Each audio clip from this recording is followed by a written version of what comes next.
हाँ तो दोस्तों, कैसे हैं आप लोग। मैं हूं नवाज खान और आप देख रहे हैं मेरा यूट्यूब चैनल सामिर खान व्लॉग। दोस्तों, आज हम अपनी इस वीडियो में बात करने वाले हैं हिंदुस्तान के एक सबसे बड़े, एक लार्जेस्ट एंड सक्सेसफुल एम्पायर यानी कि बिजनेस एम्पायर के बारे में। जी हाँ दोस्तों, हम बात करने वाले हैं टाटा ग्रुप ऑफ एम्पायर के बारे में, जो कि आज हिंदुस्तान का one of the most successful business empire है। लेकिन दोस्तों, कहते हैं ना कि जितना बड़ा एम्पायर, जितना बड़ा कारोबार होता है, वो कोई एक दिन में नहीं बनता। ठीक उसी तरह टाटा ग्रुप भी एक दिन में नहीं बना, इसको बनने में भी सदियां लगी हैं। दोस्तों, इस कारोबार की शुरुआत होती है आज से तकरीबन 200 साल पहले की। जी हाँ दोस्तों, 200 साल पहले की। तो दोस्तों, हमारी कहानी शुरू होती है साल 1882 से। आज से तकरीबन 200 साल पहले गुजरात के एक गांव में एक पारसी फैमिली के घर में एक बच्चे का जन्म होता है, जिसका नाम होता है नसरवान जी टाटा। दोस्तों, नसरवान जी बचपन से ही बहुत मेहनती थे, कुछ करने की लगन थी इनमें। कहते हैं ये अपने गांव के पहले ऐसे बच्चे थे जिनको लगता था कि इनको अपने गांव से निकलकर आगे बढ़कर कुछ करना चाहिए। इसी वजह से ये अपना गांव छोड़कर 20 साल की उम्र में मुंबई में शिफ्ट हो जाते हैं और कारोबार शुरू करने की कोशिश करते हैं। आज के दिन भी बहुत से लोग ऐसा करते हैं दोस्तों, जो अपना घर बार छोड़कर, अपने शहर को छोड़कर चले जाते हैं कुछ करने के लिए, कुछ बनने के लिए। लेकिन नसरवन जी टाटा के साथ एक मसला यह था कि इनकी एक बीवी थी और एक बेटा था। दोस्तों, उस दौर में बच्चों की शादी कम उम्र करना एक आम सी बात थी। इसलिए नसरवान जी का 17-18 साल की उम्र में ही एक बेटा हो गया था और ये पूरी फैमिली को लेकर मुंबई में शिफ्ट हो गए थे और कॉटन की तिजारत से काफी मुतासिर हुए। देखते ही देखते ये अपना खुद का कॉटन का बिजनेस स्टार्ट करते हैं और उस बिजनेस से जितनी भी कमाई होती है ये उसे अपने बेटे की तालीम पर खर्च करते हैं। दोस्तों, नसरवान जी ने अपने बेटे को अच्छी से अच्छी तालीम दिलाई और वो इस चीज पर कोई समझौता नहीं करना चाहते थे। सो दोस्तों, नसरवान जी का जो कॉटन का बिजनेस था वो बहुत अच्छा चलने लगा था।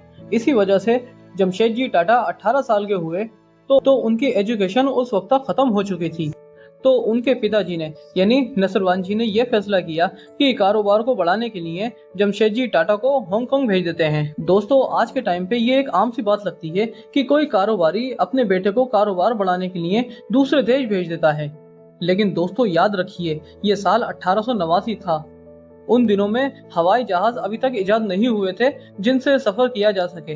तो चाहे दुनिया का जितना भी लंबा सफर हो, वो सब पानी के जहाज से करना पड़ता था। इसलिए जमशेद जी टाटा ने भी पानी के जहाज से ही हांगकांग का सफर किया।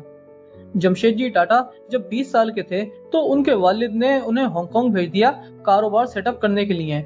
दोस्तों, ये बिल्कुल आसान नहीं था अपनी पूरी फैमिली को लेकर अपने देश छोड़कर किसी दूसरे देश में शिफ्ट हो जाना। लेकिन दोस्तों, जमशेद जी टाटा भी बहुत मेहनती इंसान थे और ये बहुत अच्छी तरीके से कारोबार में सक्सेस भी रहे। 65 साल यानी 65 ईयर की उम्र में भी जमशेद जी टाटा ने दुनिया के 3 कॉन्टिनेंट्स पर सफर किया और वहां जाकर काम भी किया। हिंदुस्तान में भी बहुत सी नई कॉटन की मिल खोली गई जिनके वो मालिक थे। इसके साथ ही इंडिया की पहली स्टील कंस्ट्रक्शन भी शुरू करी और इंडिया का पहला 5 स्टार होटल भी खोला। ये इंडिया का पहला ऐसा होटल था जिसमें बिजली थी। दोस्तों, ये होटल है मुंबई का ताज होटल यानी कि ताज महल होटल। दोस्तों, साल 1904 में जब जमशेद जी टाटा का इंतकाल हुआ तो साल 1861 में अमेरिका में सिविल वॉर शुरू हो चुकी थी यानी कि खाना जंगी शुरू हो गई थी। ये जमशेद जी के बिजनेस के लिए अच्छी खबर थी। दरअसल दोस्तों, होता यह था कि इंग्लैंड ज्यादातर कॉटन अमेरिका से इंपोर्ट करता था, लेकिन जब सिविल वॉर शुरू हुई तो ब्रिटेन को कॉटन की सप्लाई बंद हो गई। जमशेद जी ने इस मौके का पूरा फायदा उठाया और अपनी तरफ से कॉटन के रेट डबल कर दिए, क्योंकि इंग्लैंड को इंडिया से इंपोर्ट करना पड़ रहा था। और इसी दौरान इन्होंने लंदन में जाकर अपना एक ऑफिस भी सेटअप किया और काम करने लग गए। 4 सालों तक जमशेद जी ने बहुत मुनाफा कमाया और 4 साल के बाद अमेरिका में सिविल वॉर खत्म हो गई और अमेरिका से लंदन सप्लाई शुरू हो गई कॉटन की। इसकी वजह से टाटा के बिजनेस में बहुत असर पड़ा और वो नुकसान में जाने लगे। इन्वेस्टर उनके पीछे पड़ गए कि हमें हमारा रिटर्न दो, जो हमने अपने पैसे दिए हैं। उन्होंने इन्वेस्टर को समझाया कि मुझे बस थोड़ा सा वक्त दो, सबको उनका पैसा जरूर मिलेगा। तो इन्वेस्टर ने उनकी ईमानदारी को देखते हुए उन्हें काम करते रहने दिया, लेकिन इन्वेस्टर ने उनके सामने एक शर्त रख दी और वो शर्त ये थी कि जमशेदजी टाटा को 20 पाउंड सैलरी यानी कि मंथली सैलरी पर काम करना पड़ेगा। जमशेदजी टाटा के लिए ये बहुत शर्मिंदगी की बात थी, क्योंकि वो इस कंपनी के मालिक थे, लेकिन फिर भी उन्होंने अपना हौसला नहीं खोया, बल्कि इन्वेस्टर की बात मान ली और 20 पाउंड मंथली सैलरी पर ही काम करते लगे।